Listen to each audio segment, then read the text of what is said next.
آج میں انشاءاللہ آپ سے بات کروں گی اس دعا کے بارے میں جو کبھی رد نہیں کی جاتی۔ دعا ایک عبادت ہے، دعا ہماری ضرورت ہے۔ دعا اللہ تعالیٰ سے اپنی دنیا کی زندگی اور آخرت کی زندگی کی ضروریات کے بارے میں التجا کرنا ہے، اس سے مانگنا ہے، اس سے سوال کرنا ہے، اس کے آگے گڑ گڑانا ہے، اس کے آگے اپنی عاجزی کا اظہار کرنا ہے اور اپنے مسائل کا حل تلاش کرنا ہے۔ ہم سب جانتے ہیں کہ اس دنیا میں ہم آزمانے کے لیے بھیجے گئے ہیں، ہم سب پر آزمائشیں آتی ہیں، ہم سب کے امتحان ہوتے ہیں۔ کوئی بیمار ہو جاتا ہے، کوئی بچوں کی طرف سے پریشان ہوتا ہے، کوئی بچوں کی شادی کے مسئلے میں پریشان ہوتا ہے، کچھ انہونی قسم کی بیماریوں کا شکار ہوتا ہے، کوئی ذہنی مسائل کا شکار ہوتا ہے، کوئی مالی مسائل کا شکار ہوتا ہے، کوئی دنیا کے حالات کے بارے میں پریشان ہوتا ہے، اور یہ ہم سب ایکسپیرینس کر رہے ہیں۔ اور بعض اوقات تو مسائل کا ایک تانتا ہوتا ہے، ایک مسئلہ ختم نہیں ہوتا کہ ایک اور مسئلہ شروع ہو جاتا ہے، اور انسان اس دنیا میں ان پریشانیوں کی وجہ سے گھبرا اٹھتا ہے۔ امام ابن القیم کہتے ہیں کہ دعا آزمائشوں کی دشمن ہے، یعنی ادھر آزمائش آئی تو اس کا مقابلہ دعا سے کیجیے۔ وہ کہتے ہیں کہ دعا مفید ترین علاجوں میں سے ایک علاج ہے، یہ آزمائشوں کی دشمن ہے، یہ مصیبتوں کو دور دھکیلتی ہے، ان کے ساتھ گتھم گتھا ہوتی ہے، ان کے واقع ہونے کو روکتی ہے اور مصیبتوں کو ختم کرتی ہے، یا مصیبت واقع ہو جائے تو اس کو کم کرتی ہے۔ دعا مومن کا ہتھیار ہے، مفید ترین دوا ہے۔ لہذا آج ہم بات کریں گے کہ ہم کس طرح دعا کریں کہ ہماری دعا قبول ہو اور ہم ان مسائل سے جو زندگی میں نبرد آزما ہیں، نبٹ رہے ہیں، ان کو ختم کرنے میں ہماری مدد کرے۔ تو بات یہ ہے کہ ہم سب جانتے ہیں کہ ہمیں اللہ تعالیٰ نے ہی پیدا کیا ہے اور اسی کی طرف ہمیں پلٹ کر جانا ہے، اور اسی کے ہاتھ میں ہر مشکل کا حل ہے۔ وہ ہر چیز پر قادر ہے، وہ سب سے بڑا ہے۔ اس کو دینے کے لیے، اسے کوئی مشکل حل کرنے کے لیے کسی سے پوچھنا نہیں پڑتا، کسی کی مدد لینی نہیں پڑتی۔ لہذا جب سب کچھ اسی کے اختیار میں ہے، لہو ملک السماوات والارض، آسمانوں اور زمین کی ملکیت، کنٹرول سارے کا سارا اسی کے ہاتھ میں ہے۔ لہذا جب کوئی مشکل آئے تو ہمیں اسی کی طرف رجوع کرنا چاہیے۔ علماء نے عبادت کی جو قسم دعا سے متعلق بتائی ہے وہ دو طرح کی دعا ہوتی ہے، ایک دعا العبادہ اور ایک دعا المسئلہ۔ یعنی ہماری جتنی بھی عبادتیں ہیں، نماز، روزہ، حج، زکوٰۃ، جتنے بھی اعمال ہیں، ان سب کو بھی دعا کہا جاتا ہے، کیونکہ یہ بھی دراصل ہم اللہ سبحانہ تعالیٰ کے حضور جب حاضر ہوتے ہیں، مثلا نماز میں، تو آپ دیکھیے کہ ہم سینے پہ ہاتھ باندھ کے بھی دعا کرتے ہیں۔ ہم سمع اللہ لمن حمدہ کے بعد ربنا ولک الحمد حمدا کثیرا طیبا مبارکا فیہ اللہم لا مانع لما اعطیت ولا معطی لما منعت، حمد کے بعد آخر میں پھر دعا کرتے ہیں۔ رکوع میں بھی دعائیں ہوتی ہیں، سجدے میں بھی دعائیں۔ حدیث میں آتا ہے کہ سجدے میں انسان سب سے زیادہ اللہ تعالیٰ کے قریب ہوتا ہے، تو وہاں بھی ہم دعا کرتے ہیں۔ پھر التحیات بھی دعاؤں کے ساتھ، درود شریف بھی دعا ہے، بلکہ ساری دعاؤں کا خلاصہ ہے۔ اور اسی طرح قبولیت کا بہترین وقت درود شریف کے بعد نماز کے اندر دعا کرنا ہے، جہاں ہم رب اجعلنی اور دیگر دعائیں پڑھتے ہیں۔ پھر اسی طرح روزے کی حالت میں دعا قبول ہوتی ہے، افطار کے وقت دعا قبول ہوتی ہے۔ پھر ہم حج پہ جاتے ہیں تو ہر مقام پہ دعائیں قبول ہوتی ہیں۔ تو گویا ہماری عبادات بھی دراصل دعاؤں کا ہی مجموعہ ہے، اور وہ بھی دعاؤں کی قبولیت کا ذریعہ ہے۔ یعنی جب ہمیں کچھ چاہیے ہوتا ہے تو ہم اللہ تعالیٰ کی طرف رجوع کرتے ہیں۔ نبی صلی اللہ علیہ وسلم کا طریقہ کیا تھا کہ جب انہیں کوئی مشکل پیش آتی تو وہ کیا کرتے؟ نماز کے لیے کھڑے ہو جاتے اور نماز میں پھر دعا کرتے، اللہ تعالیٰ سے مدد مانگتے۔ قرآن مجید میں آتا ہے وَاسْتَعِینُوا بِالصَّبْرِ وَالصَّلَاةِ، مدد طلب کرو، مدد مانگو صبر اور نماز کے ساتھ۔ لہٰذا یہ دعا العبادت ہے، اس کا فائدہ انسان کو دنیا میں بھی ہوتا ہے اور آخرت میں بھی ہوتا ہے۔ دوسری دعا وہ ہوتی ہے جس میں ہم اللہ سبحانہ تعالیٰ سے سوال کرتے ہیں، کچھ مانگتے ہیں، اس کے آگے گڑ گڑاتے ہیں، تو اس کو دعا الطلب کہتے ہیں، دعا المسئلہ کہتے ہیں، جس میں ہم اللہ تعالیٰ سے التجا کرتے ہیں کہ وہ ہماری دعا قبول کر لے۔ اس کے بارے میں اللہ تعالیٰ فرماتے ہیں وَقَالَ رَبُّكُمُ ادْعُونِي أَسْتَجِبْ لَكُمْ، تمہارے رب نے کہا کہ مجھ کو پکارو، مجھ سے مانگو، میں تمہاری دعا قبول کروں گا۔ ایک اور جگہ پر آتا ہے سورۃ البقرہ میں، وَإِذَا سَأَلَكَ عِبَادِي عَنِّي فَإِنِّي قَرِيبٌ أُجِيبُ دَعْوَةَ الدَّاعِ إِذَا دَعَانِ فَلْيَسْتَجِيبُوا لِي وَلْيُؤْمِنُوا بِي لَعَلَّهُمْ يَرْشُدُونَ۔ اور تمہارے رب نے فرمایا کہ مجھ سے دعا کرو، میں تمہاری دعا قبول کروں گا، اور جب میرے بندے آپ سے میرے بارے میں سوال کریں تو بے شک میں قریب ہی ہوں، میں پکارنے والے کی پکار کا جواب دیتا ہوں جب بھی وہ مجھے پکارتا ہے۔ تو گویا اللہ سبحانہ تعالیٰ بندے کے بہت قریب ہے۔ فَإِنِّي قریب، ایک اور جگہ پر آتا ہے ان ربی قریب مجیب، کہ بے شک میرا رب قریب بھی ہے اور دعا قبول کرنے والا بھی ہے۔ لیکن دعا کی قبولیت کے لیے کیا کرنا چاہیے؟ فَلْيَسْتَجِيبُوا لِي وَلْيُؤْمِنُوا بِي لَعَلَّهُمْ يَرْشُدُونَ۔ ان کو چاہیے کہ وہ میری بات بھی قبول کریں، یعنی اگر وہ یہ چاہتے ہیں کہ ان کی دعا قبول ہو، ان کی بات قبول ہو، تو پھر وہ کیا کریں؟ وہ میری بات قبول کریں، میرے احکامات کو بھی قبول کریں۔ تو گویا اللہ تعالیٰ کی اطاعت بہت بڑا ذریعہ ہے دعاؤں کی قبولیت کا۔ اور پھر اسی طرح وَلْيُؤْمِنُوا بِي، مجھ پر اعتماد کریں، ایمان رکھیں، یعنی دعا کرتے رہیں، جب اس کی قبولیت کا وقت ہوگا، جب وہ واقعی قبول ہونی چاہیے، اس وقت وہ دعا قبول ہو جائے گی۔ اس لیے مایوس نہ ہو، اعتماد رکھیں، ایمان رکھیں، یقین رکھیں، لعلہم یرشدون، تاکہ وہ بھلائی پائیں، ہدایت پائیں۔ کیونکہ رشد جو ہوتی ہے، رشد اس میں ہدایت بھی ہوتی ہے اور بھلائی کے معنوں میں ہوتی ہے۔ یعنی انسان کی عقل کی دو قسمیں ہوتی ہیں، ایک وہ ہوتی ہے جس کے ذریعے انسان چیزوں کو سمجھتا ہے، اچھے برے کا فرق پہچانتا ہے، اور ایک ہدایت کی قسم رشد کہلاتی ہے، جس میں انسان اچھے برے کا فرق جان کر پھر بھلائی تک پہنچ جاتا ہے، خیر تک پہنچ جاتا ہے۔ اس لیے رب سے دعا کرتے رہنا چاہیے۔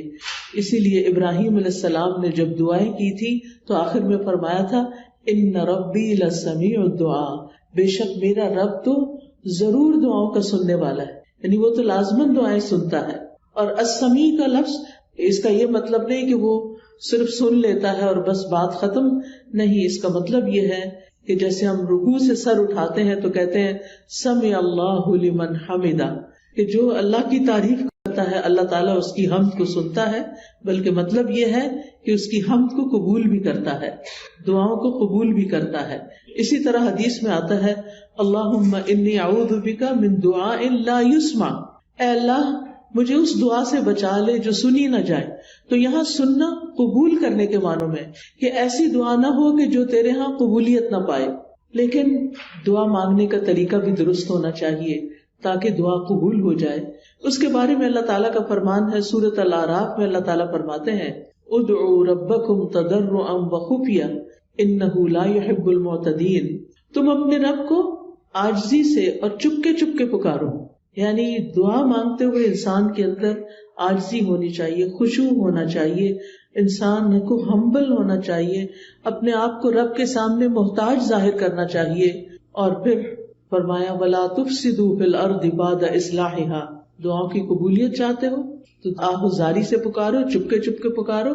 اللہ تعالیٰ حد سے بڑھنے والوں کو پسند نہیں کرتا، اور تم زمین میں اس کی اصلاح کے بعد فساد نہ کرو، یعنی زمین میں مطیع اور فرما بردار بن کے رہو، بگاڑ پیدا نہ کرو۔ ان رحمت اللہ قریب من المحسنین، بے شک اللہ کی رحمت محسنین سے، نیکوکاروں سے بہت قریب ہے، یعنی اللہ تعالیٰ ان لوگوں کی دعا زیادہ سنتا ہے جو لوگوں کے ساتھ بھلائی کرتے ہیں، نہ کہ ان کے درمیان پھوٹ ڈالتے ہیں، فساد کرتے ہیں اور ان کی زندگی مشکل کرتے ہیں۔ لہٰذا اگر ہم چاہتے ہیں کہ ہماری دعائیں قبول ہو تو اس کے لیے بہت ضروری ہے کہ پھر ہم اللہ سبحانہ وتعالیٰ کے حقوق بھی ادا کریں اور اللہ کے بندوں کے ساتھ بھی بھلائی کا اور رحمت کا معاملہ کریں۔ یعنی ہم چاہتے ہیں کہ ہم پر رحمت کی جائے تو ہمیں کیا کرنا چاہیے؟ دوسروں کے ساتھ رحم کا معاملہ کریں۔ کہتے ہیں نا ارحموا من فی الارض یرحمکم من فی السماء، تم اس پر رحم کرو جو زمین میں ہے تو تم پر وہ رحم فرمائے گا جو آسمان میں ہے، یعنی اللہ سبحانہ تعالیٰ تم پر اپنی رحمت فرمائے گا۔ تو اس سے یہ پتہ چلتا ہے کہ دعا مانگنے کے وقت انسان کا طریقہ کیا ہونا چاہیے۔ سب سے پہلے کہ گڑ گڑا کے پوری توجہ سے رو کے, اللہ سبحانہ وتعالیٰ کے آگے فریادیں کر کے, لیکن حد سے نہ بڑھا جائے. حد سے بڑھنا کیا ہے کہ انسان ایسی حرکتیں شروع کر دے کہ جن کا سنت سے کوئی تعلق نہیں. نبی صلی اللہ علیہ وسلم نے اس طرح کی دعا نہیں مانگی. پھر اسی طرح یہ کہ پوری امید کے ساتھ دعا کرنی چاہیے, پورے یقین کے ساتھ دعا کرنی چاہیے کہ ہماری دعا قبول ہوگی. اللہ تعالیٰ سے نا امید نہیں ہونا چاہیے. وَادْعُوهُ خَوْفًا وَطَمَعًا, خوف رکھتے ہوئے اور امید کے ساتھ دعائیں کرنی چاہیے. یعنی انسان دعا مانگنے سے رکے نہیں بلکہ مانگتا رہے. دیکھا جائے تو اللہ تعالیٰ کو تو انسان کی دعا کی ضرورت نہیں کہ بندہ اس سے ضرور مانگے. یہ تو انسان کے اپنے فائدے میں ہے کہ انسان اللہ سے مانگتا رہے. یہ جو اللہ تعالیٰ ہمیں حکم دے رہے ہیں کہ دعا مانگتے رہو, تو آپ دیکھیے کہ اس میں ترغیب دی جا رہی ہے. اس کو ضرورت نہیں ہے, ہمیں ضرورت ہے, ہم محتاج ہیں. سورۃ فاطر میں اللہ تعالیٰ فرماتے ہیں یا ایھا الناس انتم الفقراء الی اللہ واللہ هو الغنی الحمید. اے لوگو تم سب اللہ کے محتاج ہو اور اللہ بے نیاز ہے, تعریف والا ہے. یعنی محتاج ہم ہیں, ضرورت ہماری ہے اور اللہ بے نیاز ہے, اس کو ضرورت نہیں ہے, اس کو کسی کی محتاجی نہیں ہے کہ کوئی دعا کرے گا تو اس کی شان بلند ہوگی. وہ تو پہلے سے ہی بلند شان کا مالک ہے.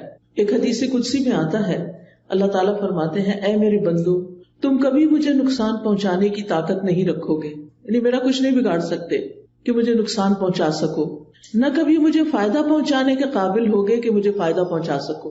نہ ہم اللہ تعالیٰ کا نقصان کر سکتے ہیں اور نہ ہی اس کو فائدہ دے سکتے ہیں. اسی لیے ایک اور حدیث میں آتا ہے اے میرے بندو اگر تمہارے پہلے والے اور تمہارے بعد والے اور تمہارے انسان اور تمہارے جن سب مل کر تم میں سے ایک انتہائی متقی انسان کے دل کی طرح ہو جائیں تو اس سے میری بادشاہت میں کوئی اضافہ نہیں ہوگا. یعنی اگر ہم سب کے سب بہت نیک بھی بن جائیں تو اللہ تعالیٰ کو تب بھی کوئی فائدہ نہیں. ہم اپنا سارا مال بھی خرچ کر دیں تو اللہ تعالیٰ کا کچھ بھی فائدہ نہیں, اس کا ریٹرن خود ہم ہی کو ملنے والا ہے. تو بات یہ ہے کہ دعا انسان ہی کو فائدہ دیتی ہے, لہذا دعا مانگتے رہنا چاہیے کیونکہ دعا ایک عبادت ہے.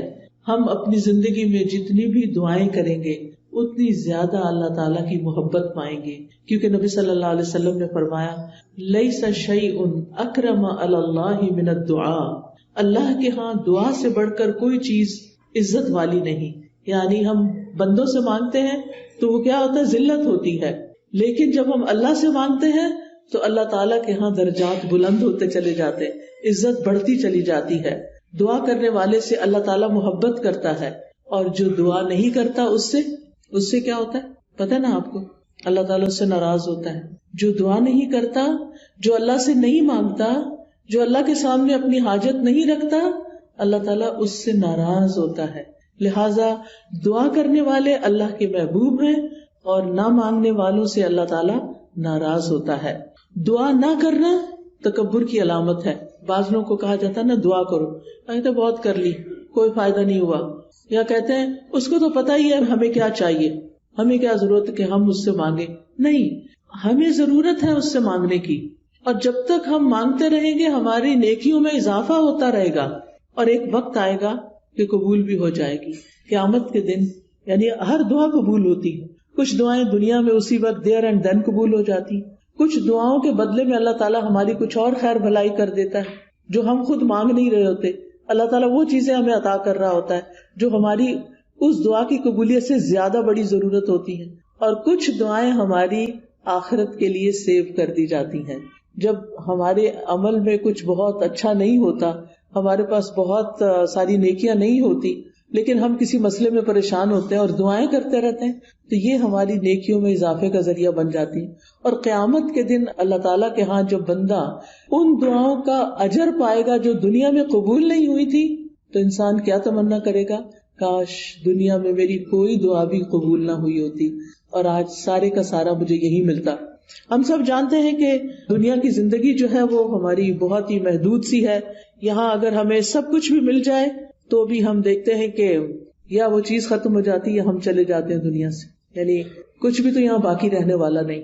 ہمارے پاس قارون کے خزانے بھی ہوں تو وہ بھی ختم ہو جائیں گے, تو بھی ہمیں دنیا سے چلے جانا ہے. کل من علیہا فان ویبقی وجہ ربک ذو الجلال والاکرام. اس لیے کبھی بھی مایوس نہ ہو, مانگتے چلے جائیں، مانگتے چلے جائیں، دعا مانگنے سے کبھی بھی تھکے نہیں. لیکن دعا مانگنے کے کچھ آداب ہیں، کچھ شرائط ہیں، وہ ہمیں ضرور سیکھ لینی چاہیے، اور اگر ہم نے سیکھی ہوئی ہیں تو ضرور دوہرا لینی چاہیے.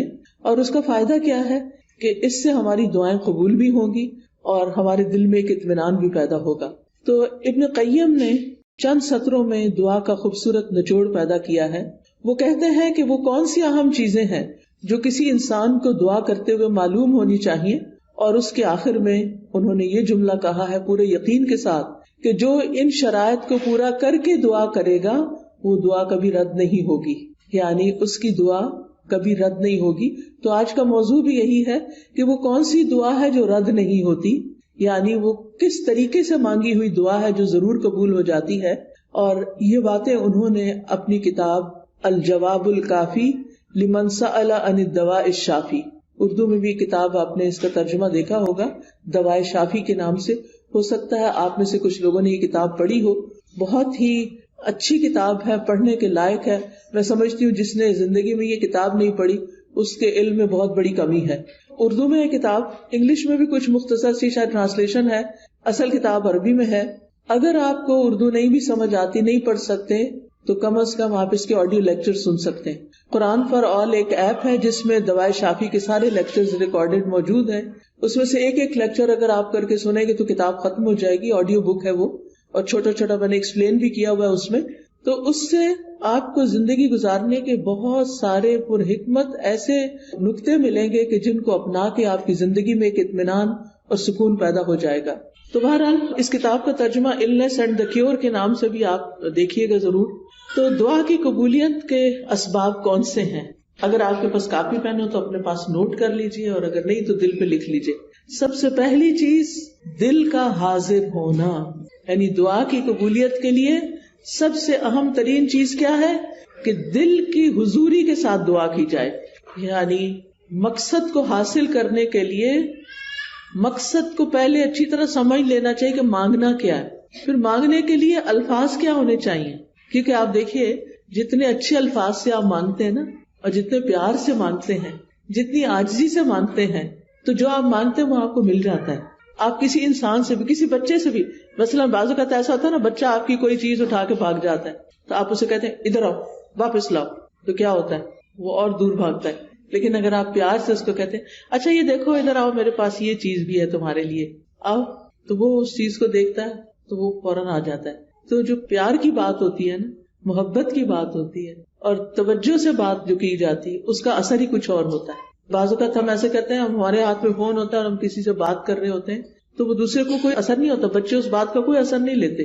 تو توجہ، دل کی حضوری، اچھے الفاظ، اور غفلت سے باہر آ کے اچھے سے مانگنا.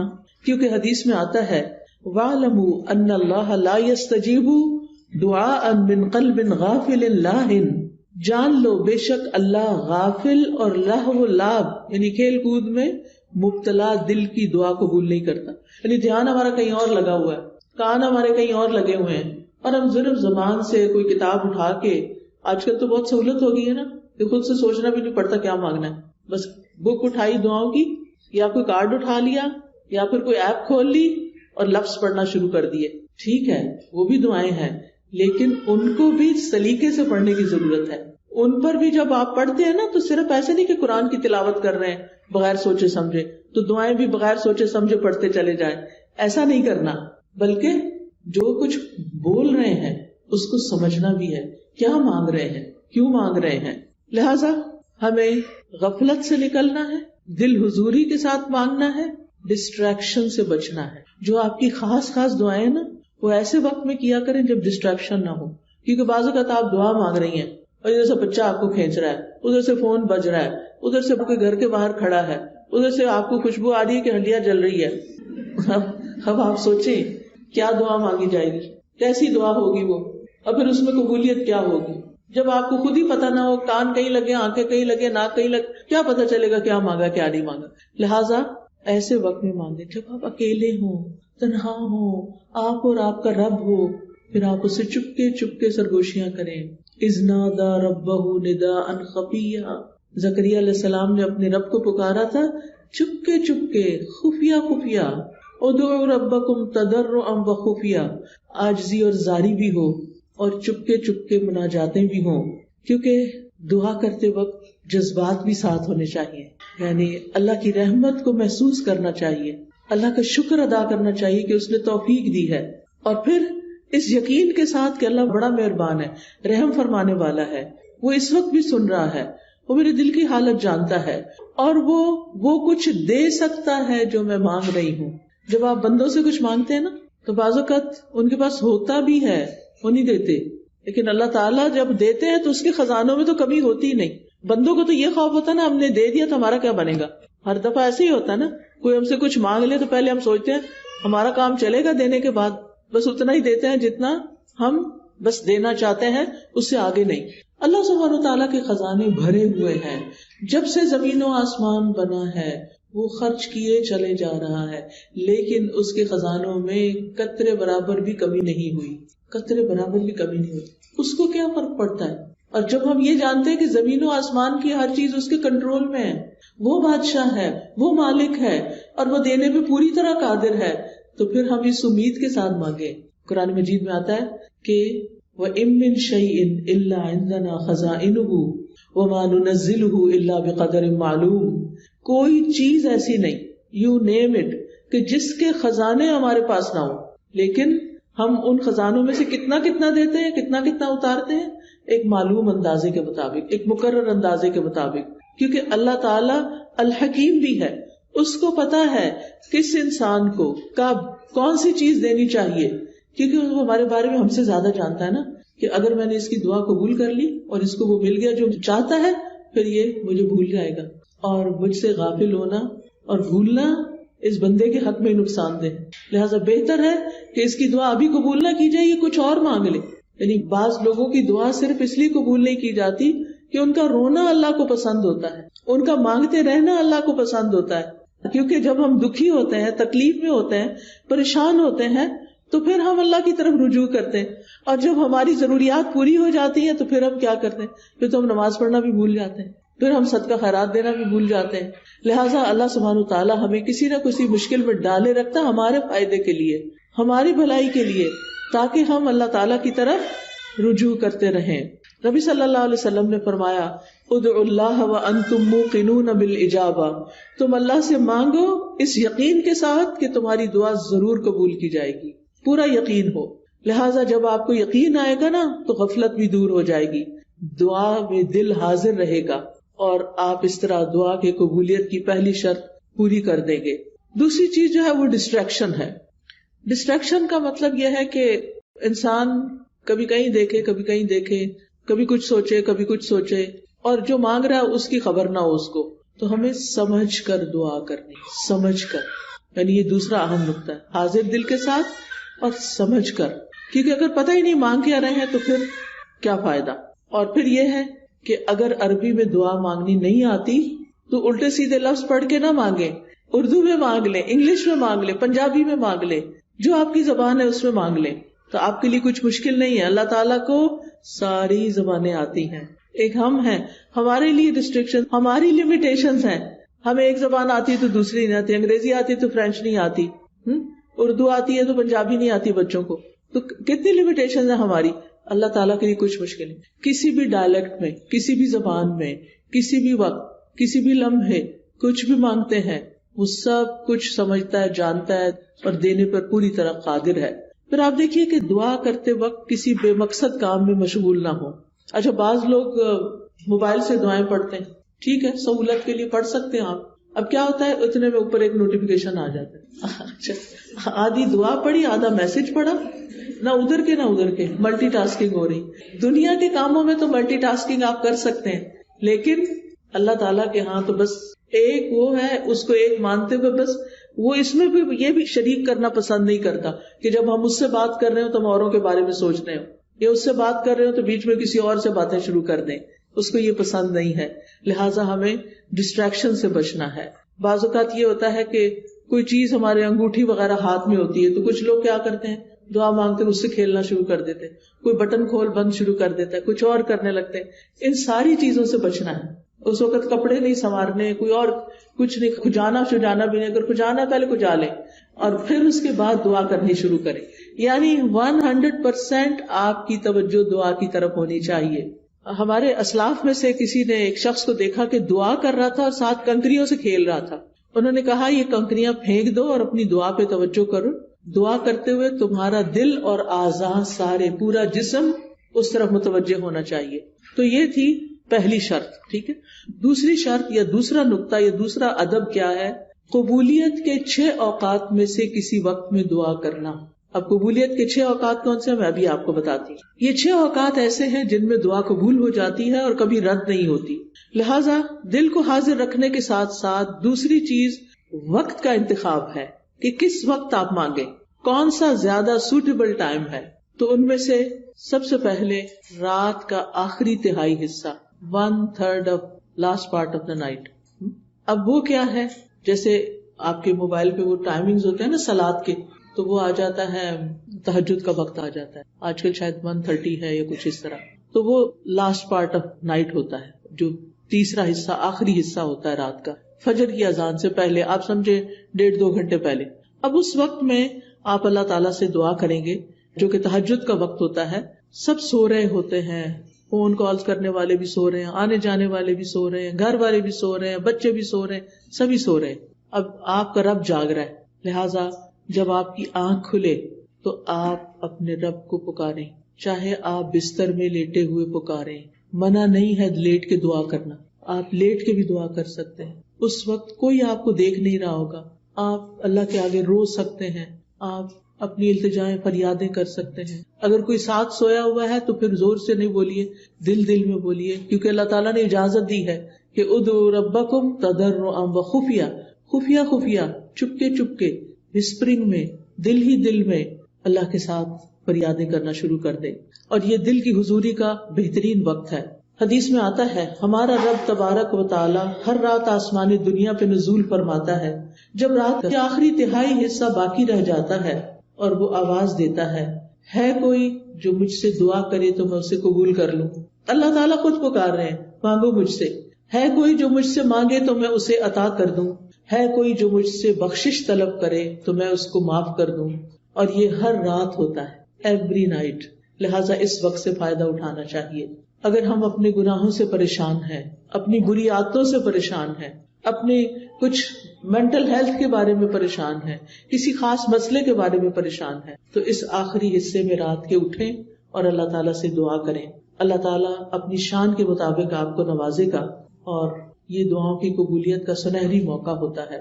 دوسرے مواقع کون سے ہیں؟ ابن القیم لکھتے ہیں عند الاذان, حدیث میں بھی آتا ہے اذان. اب آپ کہیں گے ہمارے گھر میں تو اذان ریکارڈیڈ ہے. بالکل ریکارڈیڈ اذان بھی اذان ہے, وہ کچھ اور تو نہیں ہے نا. بعض لوگ کہتے ہیں اچھا اس کا جواب دیں. بھائی کیوں نہ دے, وہ کیا کہہ رہا ہے, وہ وہی تو کہہ رہے جو اذان کے الفاظ ہیں. اب آپ مسجد میں بھی ہوتے ہیں تو کیا آپ کو مؤذن کی اصل آواز آ رہی ہوتی نہیں نا. کس میں سے آ رہی ہوتی؟ مائک کے تھرو آ رہی ہوتی ہے.